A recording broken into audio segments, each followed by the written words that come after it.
If you're getting this error while trying to install Ubuntu for the first time in your virtual machine, don't worry. It's actually a very simple fix. So first of all, completely close your virtual machine and click on settings. After that, go to display. Here under graphics controller, we need to change it, set it to VBox SVGA. Just switch it.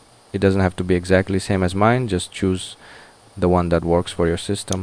For most people, VBox SVGA fixes the problem. Next, increase the video memory. I'm gonna set it to 128 megabytes. Once that's done, click OK. And that's it, we're done with the setup. Now all we need to do is start the virtual machine again. So let's fire it up and see what happens. Wait a few seconds. And as you can see, Ubuntu is loading properly now. No more vmwgfx error, no more unsupported hypervisor message. Super easy fix. And yeah, that's it.